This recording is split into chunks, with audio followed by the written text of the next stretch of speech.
Il est 8h33 sur RMC et BFM TV. Bonjour Aymeric Caron. Bonjour. Merci d'être dans ce studio pour défendre aussi votre proposition de loi, puisque vous êtes désormais député du groupe la NUPES, du groupe la France Insoumise de Paris. Et vous défendrez tout à l'heure à l'Assemblée nationale votre proposition de loi visant à abolir la corrida. Un petit pas pour l'homme, un grand pas pour l'humanité. Voilà le titre exact de votre proposition de loi. Elle suscite des véritables passions. Il y a les pros et les antis qui s'affrontent. Et cette question, vous avez une cartouche, une seule, dans cette niche parlementaire qui est aujourd'hui à l'Assemblée, et vous l'avez choisie pour interdire la corrida. C'est votre priorité, c'est la priorité du moment.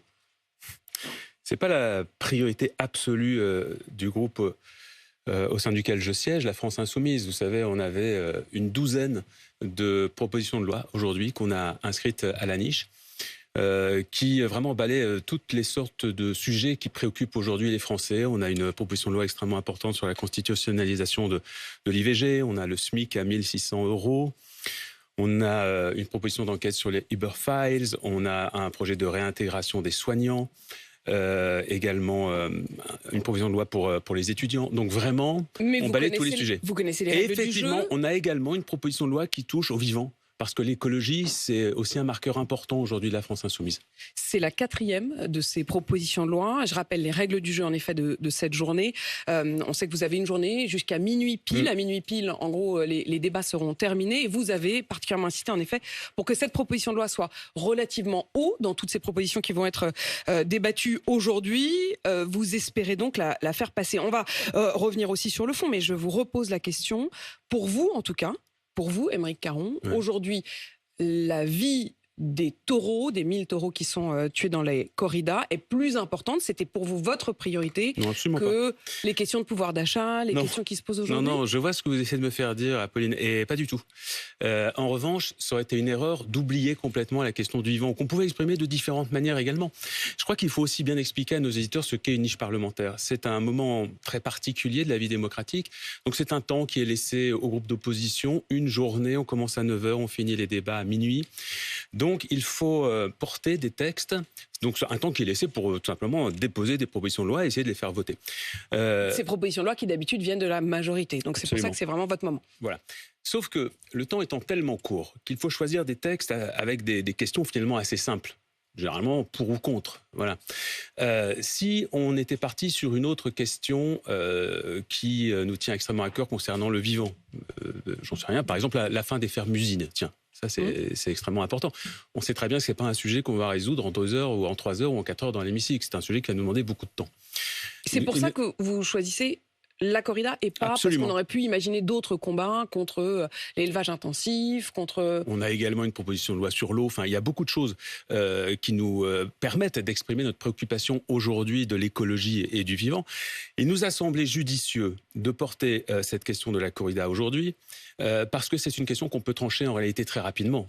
En gros, la question à laquelle tous les députés vont devoir répondre aujourd'hui, c'est est-ce que oui ou non vous êtes favorable à l'idée qu'on puisse aujourd'hui organiser des spectacles autour de la torture animale? Oui ou non? Alors, voilà. Le mot torture, c'est vous qui le mettez? Non, c'est pas que moi. On a fait des auditions pour organiser cette proposition de loi. On a auditionné notamment des vétérinaires qui tous reconnaissent que ce que subit le taureau dans l'arène est absolument intolérable, que c'est de la douleur, que c'est de la souffrance. Et d'ailleurs, la loi elle-même le reconnaît. Parce que vous savez, il faut aussi le préciser pour nos auditeurs, c'est qu'en réalité, la corrida est interdite en France aujourd'hui. Avec des exceptions. Au titre du Code pénal, article 521.1, qui punit les mauvais traitements et les sévices graves sur les animaux. Et ça inclut les corridas.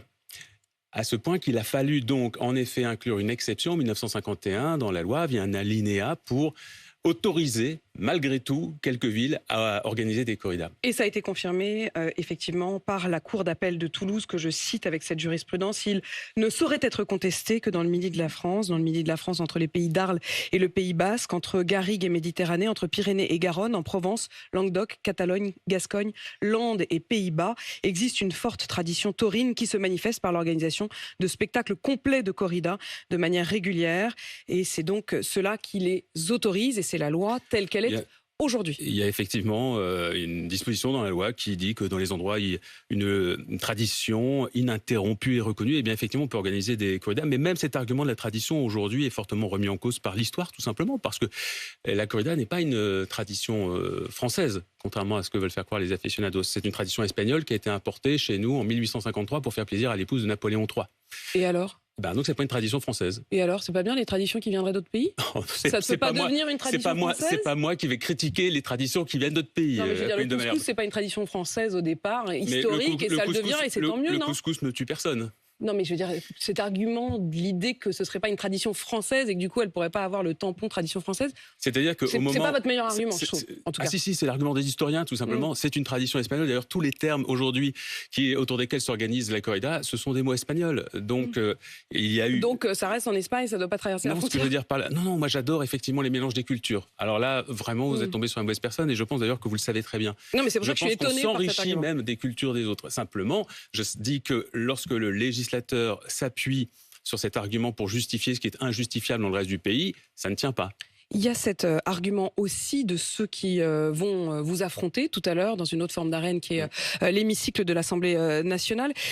C'est de dire qu'au fond, pour vous, la corrida n'est que le haut de l'iceberg, le premier pas vers une interdiction de toute mise à mort d'animaux, y compris en effet d'animaux d'élevage pour l'alimentation. Jean-René Cazeneuve, qui est un élu du Gers, dit à propos de cette interdiction de la corrida que vous souhaitez, après la corrida, ce sera le foie gras, le barbecue, les escargots, les huîtres. On connaît l'animal caron. Oui. Et comment je pourrais faire pour abolir tout ça ? En fait, c'est uniquement parce que vous ne pouvez pas, mais vous le souhaiteriez. Moi, j'ai été élu sur un programme qui est celui de la NUPES. Il est très clair, l'abolition de la corrida est dans le programme de la France Insoumise. On a également un programme sur la chasse, par exemple, qui est de permettre que la chasse ne soit pas pratiquée le week-end, par exemple, pour que les promeneurs puissent utiliser les forêts, voilà. Et tout est écrit. Il n'y a aucune surprise, il n'y a aucun agenda caché. Donc là, le texte sur lequel les députés vont voter, c'est uniquement pour abolir l'exception qui permet d'organiser des corridas dans quelques villes en France. Alors officiellement, il y a une liberté de vote cet après-midi des différents groupes, mais Emmanuel Macron a l'air de prévenir que ça ne passera pas. Il était interrogé hier au Congrès des maires. Qu'il y ait des débats dans la société, ils sont légitimes. Moi, je les entends tous. Et il faut qu'il y ait à la fois, qu'on prenne en compte nos spécificités, nos cultures locales, auxquelles sont légitimement attachées certaines régions et beaucoup de nos compatriotes, et la condition animale, la sensibilité qu'elle éveille, en particulier chez les jeunes générations. Dès qu'on est dans l'invective, ça ne marche pas. Je le dis très sincèrement. Donc il ne va pas y avoir d'interdiction demain. On doit aller vers une conciliation aussi, vers un échange. Il n'y aura pas d'interdiction aujourd'hui, voilà ce qu'il dit. Et par ailleurs, il dit l'invective, et ça s'adresse à vous. Je ne sais absolument pas à quoi fait référence le président. Je ne sais pas de quelle invective il parle. Oui, peut-être celle que j'ai reçue. Oui, moi, en ce qui me concerne, j'ai reçu de nombreuses attaques, des aficionados, des insultes régulières depuis plusieurs semaines, depuis que je porte ce projet de loi. Et en ce qui me concerne, j'ai toujours au contraire essayé d'organiser un débat très serein sur la question. D'ailleurs, j'ai invité des toreros, des toreras, j'ai invité des gens qui organisent des corridas. Je les ai invités aux auditions à l'Assemblée nationale. Aucun n'a souhaité. Sont venus ? Non, aucun n'a souhaité venir.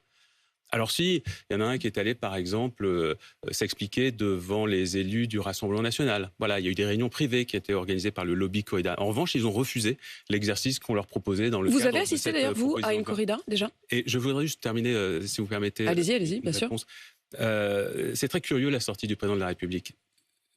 C'est le Parlement qui doit se prononcer. Ce sont les députés qui votent aujourd'hui. Voilà, ce sont les députés qui vont se prononcer sur la poursuite ou non de ce que j'appelle, et je n'hésite pas à le dire, une barbarie. C'est pas au président de le décréter. Enfin, il y a quelque chose qui sort de son ne rôle. colle pas. Évidemment. Je vous repose la question, vous avez déjà assisté à une corrida ? J'ai vu des centaines d'heures d'images de corrida, notamment pour préparer cette proposition de loi. Alors, je n'ai pas jugé nécessaire. Je me suis posé la question de savoir si oui ou non je devais aller dans une arène pour voir vraiment à 10 mètres ce que je voyais déjà sur les images.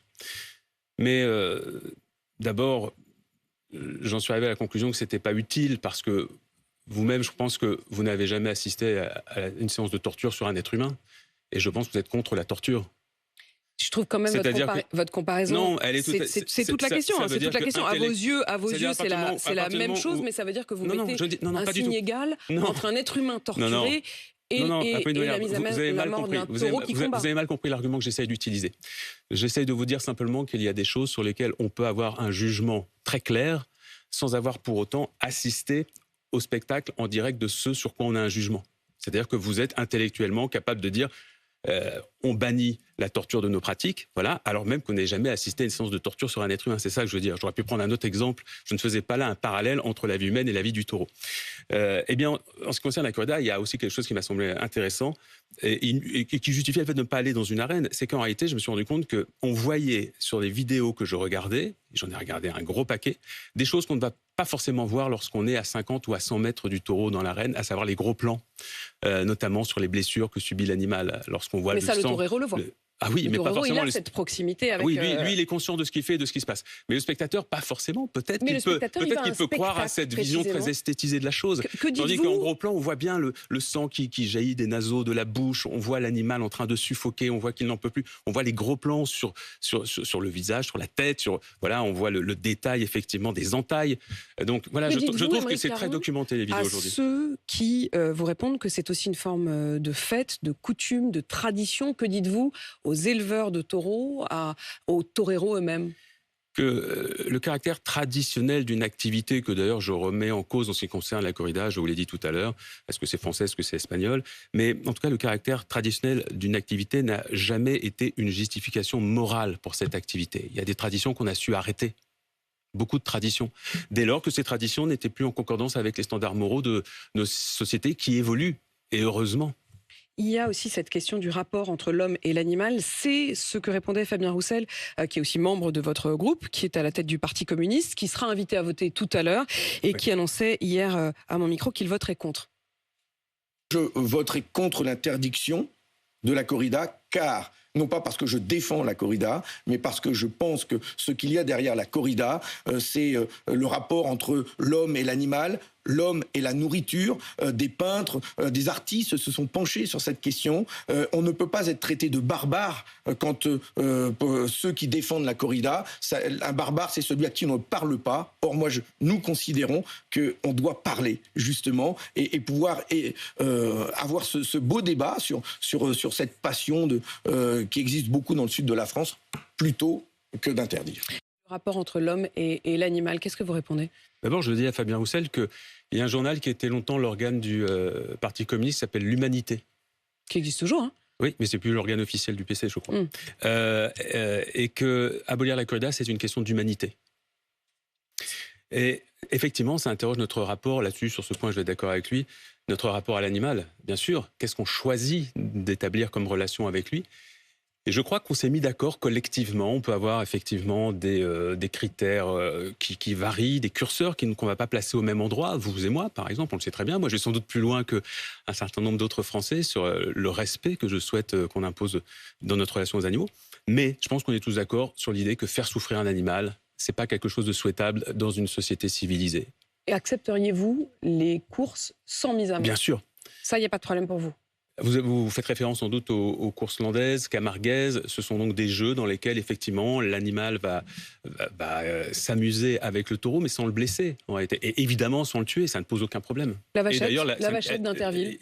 Oui, il y a non, pas mais de c'est problème. pas une question idiote. Pendant longtemps, les Français ont adoré voir la vachette avec Guy Lux dans Interville. Dès lors que l'animal ne souffre pas, il n'y a aucun problème. Dès lors que l'animal ne souffre pas, vous êtes OK. Mais une fois plus, je le répète, le débat est parfois un peu biaisé.